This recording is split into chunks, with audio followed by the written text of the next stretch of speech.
Greetings. This is Elder Blacklight, your counselor.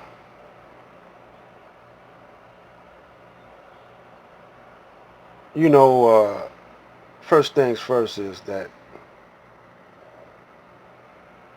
the title of this video is going to be Let Devils Do Devils and Let the Righteous Be Righteous. Or let the righteous do righteous. Let devils do devils and let the righteous do righteous. Now, people want to know what the word righteous got to do with anything. When you read the dictionary about and look up the word righteous, you'll see righteous means justice. In other words, balance. Now, YouTube don't notify none of my subs. They told me they weren't going to do it. They play with my numbers. On one screen, they might have only one view. On another screen, they might have 12 views. I went on one time. I accidentally, or I looked at a screen. I don't know if it was an accident or not, but I was just searching through my videos, and I seen 1,000 views. I don't know what it is, but I got an idea, and we're going to talk about it in this video and videos to come. What the problem with YouTube is. But why am I qualified to be your elder? To be your counselor. I'm automatically qualified to be an elder because I am elderly. Y'all might call me a senior citizen or an old man. Street brothers might call me OG, triple OG. Or in the Nation of Islam, they might call me their big brother. But my journey in this life led me to do what I'm doing now. And I believe I was divinely guided. And let's talk about it.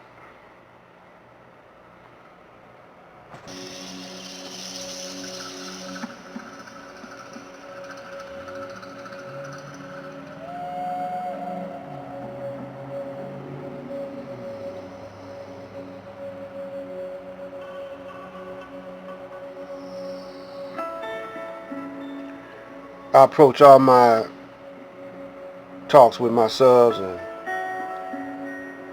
those who happen to tune in on me like a casual conversation.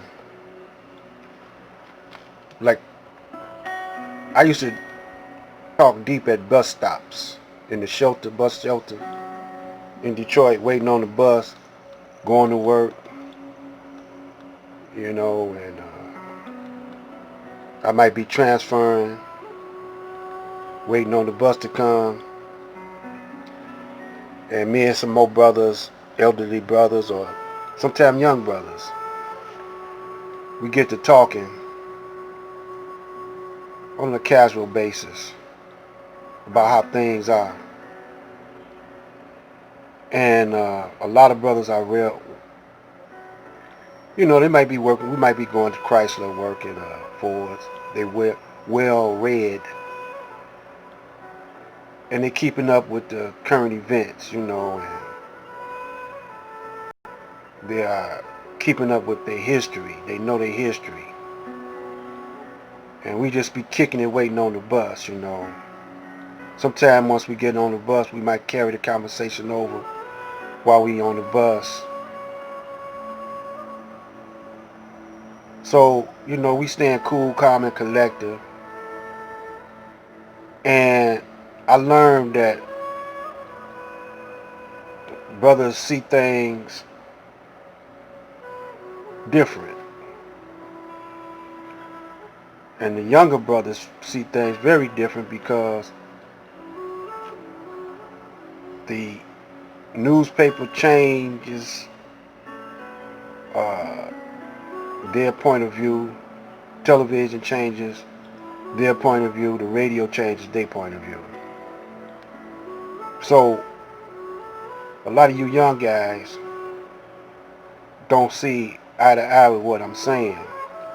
Y'all might see it a little different because y'all going by y'all time period. But see, I done been here for 7 decades, man. Going on 8 decades. I'll be 74 in July 28. And I don't, you know, just because I'm elderly, I don't stop learning. I don't stop listening. I don't stop seeing. And I see things the way they are. And y'all see things not the way they are, but the way that the media tells you they are. And y'all have no choice but to believe it. Because no fault of your own, your parents, a lot of you, now not all of you, but most of you, your parents didn't tell you nothing about they time, they decades, or their grandmother's decade. But I was one of them cats that my grandmama lived to be 102. I had another one live to be in her almost 90. My father lived to be almost 90, and my mother lived to be 90. I say about 91 and 92, something like that. And I was an inquiring type of guy. I asked questions. And I told you that if you follow my history or on the videos, that my mother and my uncle, my grandmother, knew Malcolm X very well. Matter of fact, they associated with his brothers and his family. I don't know about the Malcolm X's Betty or either his children, but his brothers I know lived here in Detroit.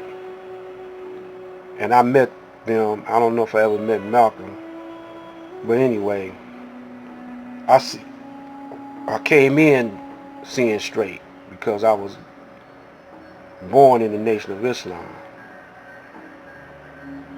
But I had experiences outside the Nation of Islam. So things are like they are because it started off in a corrupt foundation. You can't get past it.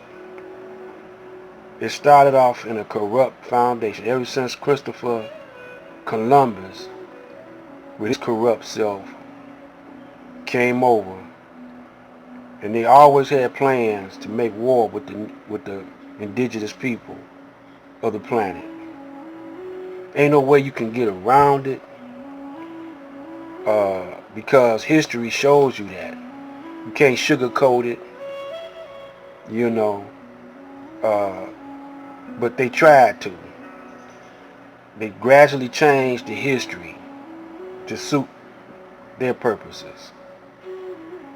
So when you say racism or white supremacy, it's in the very foundation of the country.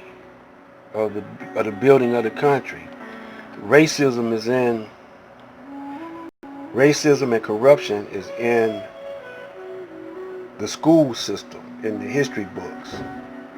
Racism and corruption is in the church, the religious organizations.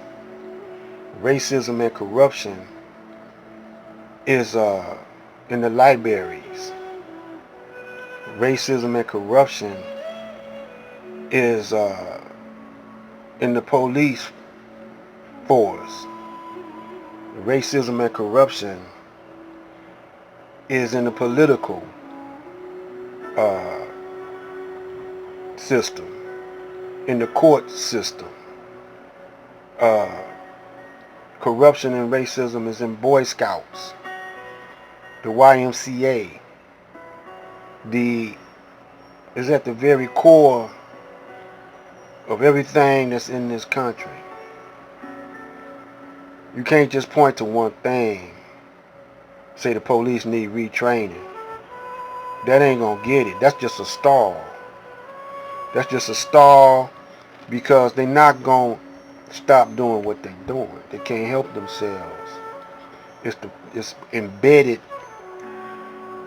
in the structure of this country, in the minds, and in the hearts of Caucasians to be this way. When you go to the church, you see them corruption. So we got to cut this loose. We got to let the devils do devils because they're not going to change. If you're going to be with them, be with them and let the righteous do righteous. This is Black Light.